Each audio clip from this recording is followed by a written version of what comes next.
포조는 이렇게 말했습니다. 우리의 참된 가치는 영혼의 깊이에 있다. 영의 사람이 되지 않으면 우리는 진정으로 살았다고 할 수 없다. 이 말은 우리가 영적인 삶을 추구해야 함을 가르쳐주고 있습니다. 우리는 육신을 가진 존재이지만 동시에 영적인 존재입니다. 영의 사람은 성령의 인도하심을 따라 사는 사람을 의미하고 있는데, 영의 사람은 이 세상적인 가치에 매몰되지 않고 하나님의 뜻을 따라가는 사람이다, 이렇게 정의할 수 있겠습니다. 신학자 본 회퍼는 나를 따르라 라는 주제에서 진정한 크리스찬은 십자가를 지고 예수님을 따르는 사람이다, 이렇게 말했습니다. 본 회퍼는 세상의 유혹에 굴복하지 않고 하나님의 뜻에 순종하는 삶을 강조했는데, 성경은 우리에게 이렇게 말합니다. 만일 너희 속에 하나님의 영이 거하시면 너희가 육신에 있지 아니하고 영에 있나니 누구든지 그리스도의 영이 없으면 그리스도의 사람이 아니라. 로마서 8장 9절의 이 말씀을 기억하면서 우리가 모두 영의 사람으로 살아가야 되겠습니다. 아우구스티누스는 우리의 마음은 하나님 안에서 쉴 때까지 참된 평안을 얻을 수 없다, 이렇게 말했는데, 우리가 살아가면서 이 현대사회라고 하는 것은 물질적인 풍요 속에서도 영적인 갈급함을 느끼고 있습니다. 그래서 많은 사람들이 성공과 만족을 추구하지만 이 내면의 공허함을 채우지 못한 채 살아가고 있습니다. 이런 환경과 시대 속에서 우리는 영의 사람으로 살아가야 합니다. 오늘은 영의 사람으로 살아가기 위한 원리와 원칙이 무엇인가를 나누고자 합니다. 바이블 메시지 첫 번째는 영적인 눈을 뜨라.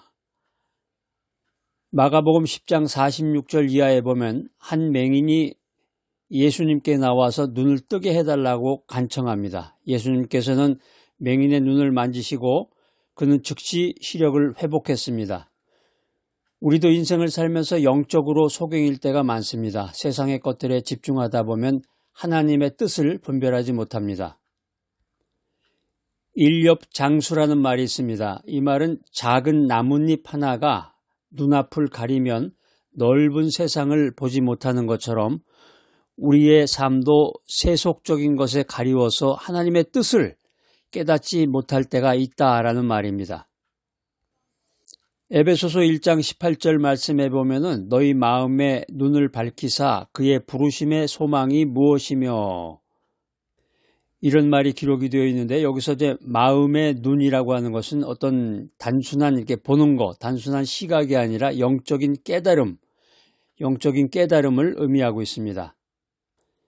당시에 에베소는 우상 숭배와 세속적인 철학이 만연했기 때문에 성도들이 영적인 분별력을 가져야 할 필요성이 있었습니다. 그래서 사도 바울은 에베소 교인들에게 영적인 눈을 떠라, 영적인 눈을 뜨고 하나님이 주시는 소망과 영광을 깨달아라, 이렇게 기도하고 있습니다. 우리가 매일매일의 인생을 살아가면서 말씀을 묵상하며 영적인 눈을 떠야 되겠습니다. 여러분들이 이 바이블 메시지를 듣는 순간에도 여러분들이 성령의 감동을 받아서 영적인 눈이 띄어지는 것입니다. 기도와 말씀으로 이제는 세상적인 관심이 아니라 하나님의 관점에서 판단해야 된다라고 하는 것입니다. 두 번째 바이블 메시지는 영의 사람으로 거듭나라. 어떤 집사님이 목사님에게 엉뚱한 질문을 합니다. 목사님, 제가 왜 교회에 와야 하나요? 목사님이 웃으면서 이렇게 말합니다. 집사님의 영혼이 지금 배고프다고 외치고 있어요. 배가 고프면 밥을 먹듯이 영혼도 하나님께 와야 채워지는 거랍니다. 고사성어에 보면은 심령 수련이라는 말이 있습니다. 이 심령 수련이라는 말은 마음과 영혼을 수련한다, 이런 의미인데 영적인 성장의 중요성을 가르쳐주고 있습니다. 요한복음 3장 5절에서 6절 말씀에 보면 예수께서 대답하시되 진실로 진실로 내게 이르노니 사람이 물과 성령으로 나지 아니하면 하나님의 나라에 들어갈 수 없느니라. 육으로 난 것은 육이요 영으로 난 것은 영이니라. 여기 이제 영으로 난 것은 영이니라. 영이라고 하는 말이 이제 헬라어로 푸뉴마인데요. 이거 이제 바람, 숨결, 성령 이런 의미가 있습니다. 요한복음 3장은 아주 유명한 구절이에요. 예수님이 니고데모에게 새로 태어남을 설명하시는 아주 중요한 성경 말씀인데, 니고데모는 율법주의자였지만 예수님은 육체적인 출생이 아니라 영적인 거듭남이 필요하다, 이런 가르침을 니고데모에게 전해주고 계십니다.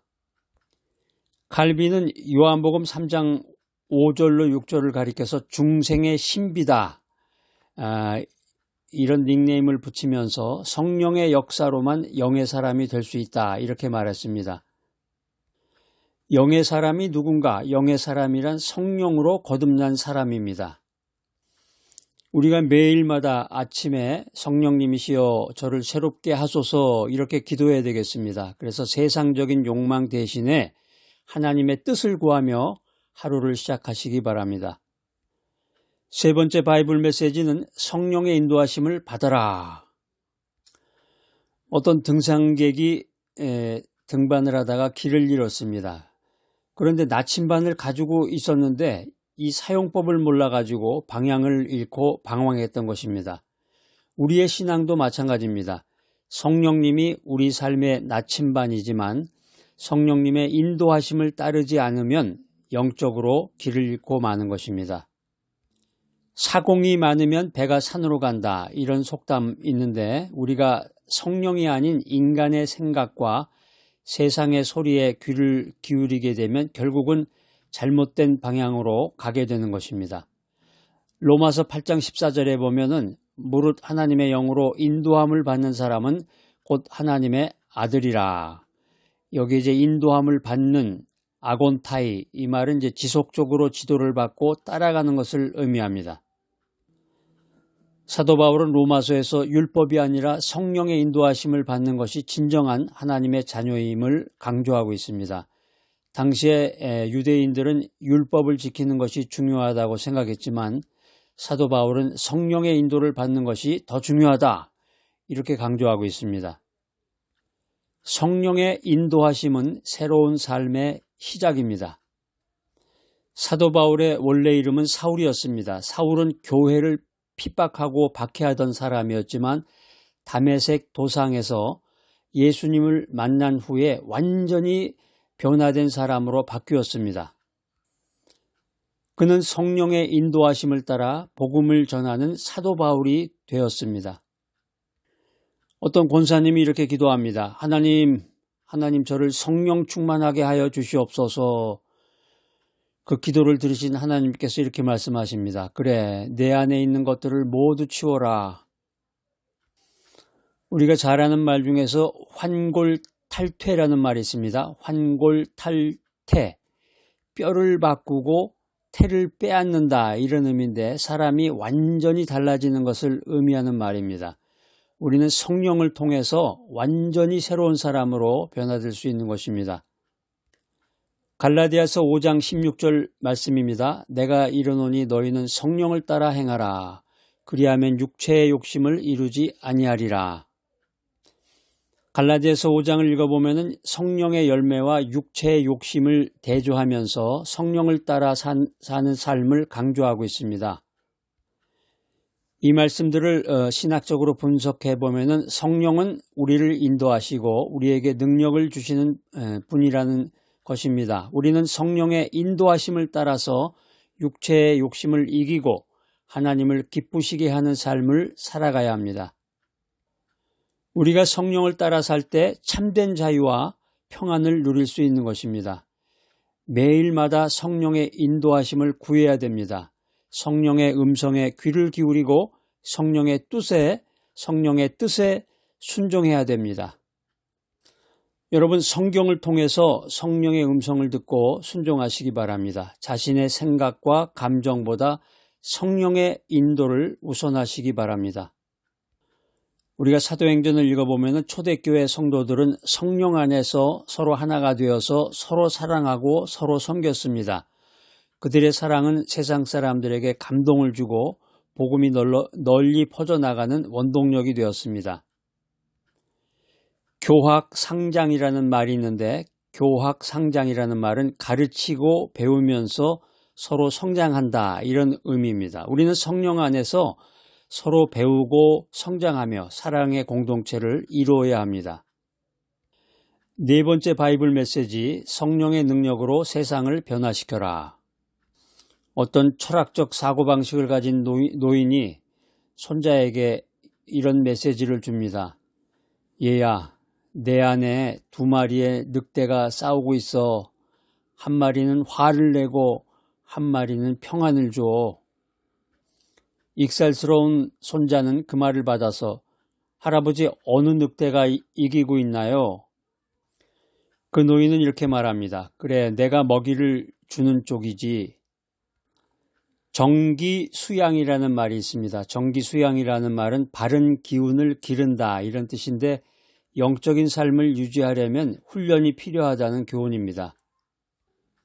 로마서 8장 5절로 6절 말씀에 보면은 이런 말씀이 기록되어 있습니다. 육신을 따르는 자는 육신의 일을, 영을 따르는 자는 영의 일을 생각하나니 육신의 생각은 사망이요 영의 생각은 생명과 평안이니라. 여기에 생각한다, 생각하나니 이 생각이라는 말이 프로네메인데요. 프로네마, 헬라어로 프로네마. 이 말은 마음의 방향, 태도를 뜻하고 있습니다.